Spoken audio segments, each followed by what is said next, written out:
Nadreen, अवाम फैसला कर देती है और जमहूरियत में यही होता है। लेकिन दो जरगे हुए हैं। एक एस्टेब्लिशमेंट ने जरगा करवाया और उसको अस्करी जरगे का नाम भी दिया गया। बहुत थोड़ी सी तादाद में लोग वहाँ पे मौजूद थे। बिल्कुल एक अजीबोगरीब माहौल था। वहाँ पे तकारीर की गई और कोई सूबाई हुकूमत को, वफाकी हुकूमत को वो मिला जुला के ना उन्होंने एक गोल मोल किस्म का जरगा किया ताकि चीज़ों को इधर उधर किया जा सके। और वो एक सियासी जरगे का उसे नाम दिया गया कि मुख्तलिफ सियासी जमातें वगैरह सारे इसके अंदर मौजूद हैं। हत्ता कि वहाँ पे कोशिश की गई कि इमरान खान पे तनकीद की जाए, लेकिन साथ ही वहाँ पे लोग खड़े हो गए। जैसे ही इमरान खान का नाम लिया गया, उन पे तनकीद करने की कोशिश की गई, तो जरगे में मौजूद लोगों ने शदीद रद्द अमल का इजहार किया। लेकिन कम से कम खैबर पख्तूनख्वा के लोगों में इस बात की गैरत तो मौजूद है कि एक आदमी जो गुज़िश्ता 2.5 साल से जेल के अंदर है, आप उसके ऊपर उठाकर मलबा नहीं डाल सकते। तो वहां लोगों ने रद्द अमल दिया, जिसके बाद फिर उस बोलने वाले को खामोश होना पड़ा। अब एक जरगा जो है वो अस्करी इदारों ने करवाया और ये एक फरमाइशी जरगा था और इस जरगे का एक एलामिया भी जारी हुआ है। ये मेरे सामने पड़ा हुआ है एलामिया। इसमें 12 नुकात हैं इस जरगे के एलामिये में और कुछ भी नहीं था इसमें।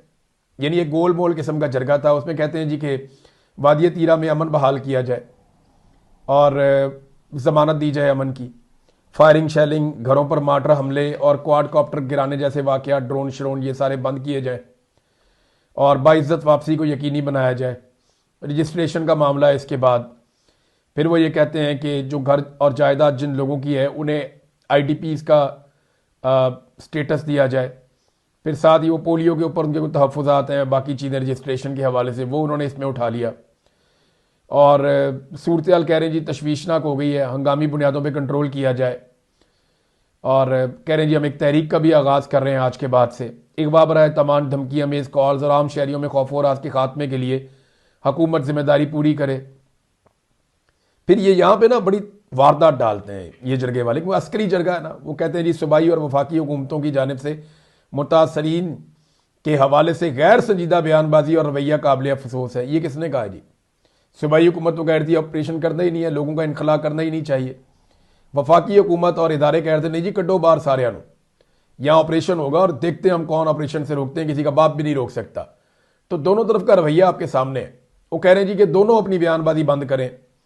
यानी इस वक्त पाकिस्तान की मिलिट्री एस्टेब्लिशमेंट और उनकी बनाई हुई जाली हुकूमत इतनी बुरी तरह फंस गई वादिय तीरा में गंद मारने के बाद कि अब उन्हें निकालने के लिए वो कह रहे हैं जी दोनों तरफ से बयानबाजी बंद कर दी जाए। हमारे मुतालबात पर अमल दरामद ना किया गया तो जनाब हम सूबाई और वफाकी हुकूमत के खिलाफ, क्यों सूबाई हुकूमत वहां पे ऑपरेशन कर रही है? क्या सूबाई हुकूमत वहां पे फौज को भेजा हुआ है? क्या सूबाई हुकूमत वहां से जबरी तौर पे लोगों को निकाल कर इनखला पर मजबूर कर रही है? वहां पे किसी ने भी इस जरगे के अंदर यह बात नहीं की कि सूबाई हुकूमत ने कहा कि इनखला किया जाए। और देखें अस्करी जरगा था ना, वहां जरगा हुआ, जरगे का पहली चीज क्या थी? तुम्हें निकाला किसने? दूसरी चीज यह थी कि क्या तुम अपनी मर्जी से निकल कर आए? अगर नहीं निकल कर आए तो तुम्हें निकाला किसने? ये सवाल थे। इनका जवाब इस पूरे एलामिये में, इस प्लेटफॉर्म के ऊपर नहीं दिया गया। ये था अस्करी जरगा। अब आप ये देखें कि इसके मुकाबले में बाड़ा का जो जरगा हुआ, जो जमरूद में एक जरगा किया, और ये आप जरगा देखें, इसकी तस्वीर आप देखें। ये सुहेल अफरीदी साहब जरगा कर रहे हैं। इनमें बहुत बड़ी तादाद में वादिया तीरा के मुतासरीन मौजूद हैं और जरगे में जो कबायली अमायदीन है वो भी मौजूद है। नौजवानों की बड़ी तादाद भी जरगा सुनने के लिए आई है। अब इस जरगे का और अस्करी जरगे का फर्क आप देख लें तो आपको पता चल जाएगा कि बयानिया किसके साथ है, अवाम किसके नैरेटिव को सपोर्ट कर रही है। देखें ना, एक तरफ पूरा का पूरा रियासती ताकत इस्तेमाल हुई, वहां पे आपका इस्तेमाल क्या क्या हो रहा है पहले आप ये देख लीजिए। सबसे पहले वहां पे पाकिस्तान का सारा मीडिया इस्तेमाल हो रहा है, रियासत की ताकत इस्तेमाल हो रही है, मिलिट्री एस्टेब्लिशमेंट की ताकत इस्तेमाल हो रही है।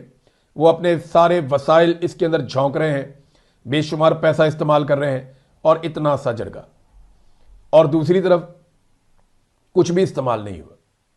उन्होंने सिर्फ आवाज दी कि हम जरगा बुला रहे हैं और उसके बाद आप देखें वहां कुर्सियां लगा दी और लोग खड़े हुए भी हैं। वो अगर सुनना चाहते हैं, ये समझने के लिए काफी है कि लोग इस वक्त चाहते क्या हैं और लोग किस नैरेटिव के साथ खड़े हैं। सुहेल आफरीदी ने कहा कि हमने पहले इनको बताया था, यानी मिलिट्री एस्टेब्लिशमेंट को, इदारों को पहले खबरदार किया था हमने पहले इन्हें बताया था कि दहशतगर्द पहाड़ों तक आ गए हैं, उन्हें रोको, लेकिन इन्होंने उन्हें नहीं रोका। फिर हमने बताया कि अब वो पहाड़ों से नीचे आ रहे हैं, इन्हें रोको, लेकिन इन्होंने फिर भी नहीं रोका। फिर जब वो हमारे घरों तक पहुंचे और रात के अंधेरों में बंदूकें लेकर हमारे घरों तक आ गए और हमसे खाना मांगा, रात को वो बंदूक के जोर पर खाना खाते थे और सुबह सिक्योरिटी फोर्सेज आती और वो ये कहती थी कि तुमने उन्हें खाना क्यों खिलाया, अगर खाना नहीं खिलाते तो वो मारते हैं और अगर खाना खिलाते हैं तो ये मारते हैं, हम जाएं कहां। यहां पर खाना खिलाने वाला सवाल नहीं है। पहला सवाल उन्होंने कहा कि ये है वो मेरे घर तक पहुंचे कैसे, वो कैसे पहुंचे मेरे घर तक। सिक्योरिटी फोर्सेज की जिम्मेदारी है कि बॉर्डर की हिफाजत करे, फिर वो मेरे घर तक कैसे पहुंचे। मेरे घर तक पहुंचने से पहले 50 से ज्यादा चेक पोस्टें, मगर वो मेरे घर तक कैसे पहुंचे, ये वो सवाल है जिसका जवाब सिक्योरिटी फोर्सेज नहीं देती। कभी बॉर्डर पे आप लोग बैठे हुए हैं, ये तो टिले मुंह से कह देते ना इमरान खान का फैसला था। इमरान खान के दौर में तो दहशतगर्द नहीं आए। अगर इमरान खान का फैसला था तो मुराद सईद जब जुलाई और अगस्त 2022 में इसकी मुखालफत कर रहा था, जब इमरान खान की हुकूमत भी नहीं थी, तो तब आपने कहना था ना कि ये इमरान खान का फैसला था। उस वक्त तो कह रहे थे नहीं जी नहीं, ऐसा कुछ नहीं हो रहा। पीपल्स पार्टी भी डिनाइल में थी, PMLN भी डिनाइल में थी, फजल रहमान साहब ANP सारे ही डिनाइल में थे, कोई बात नहीं सुन रहा। नहीं ऐसा हो ही कुछ नहीं रहा, तरदीदें आ रही थी।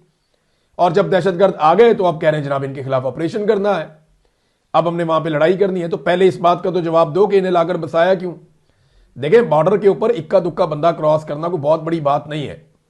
बहुत सारे गांव ऐसे हैं कि यहां पे भी लोग रहते हैं, वहां पे भी रहते हैं, वो आपस में मिलते रहते हैं, उनकी रजिस्ट्रेशन, उनके नंबर वगैरह है। लेकिन ये नहीं हो सकता कि आप इतने बड़े पैमाने पे मुसल्लह अफराद को, ये गाड़ियों के बगैर तो नहीं आए, इनको फाटक खोल खोल के क्रॉस करवाया गया है ना। इतनी बड़ी तादाद में लोगों को जब आप बॉर्डर क्रॉस करवाते हैं तो ये नहीं हो सकता कि आपकी नजरों से ओझल हो जाए। तो इन्हें आने किसने दिया, ये हमारे घर तक कैसे पहुंचे, ये बुनियादी सवाल है और बहुत ठीक सवाल है। फिर सवेल ने कहा जनाब पहले दहशतगर्द लाए गए और लाने के बाद फिर ड्रोन हमले और तैयारों से हमारे पर बमबारी भी की जाती है। उन्होंने कहा वादिये तीरा में हमारे ऊपर तैयारों से और ड्रोन हमलों से बमबारी हुई है। हमारे 14-14, 21-21 लोग एक एक वाकये में जाबाक हुए, उनके जनाजे उठे हैं।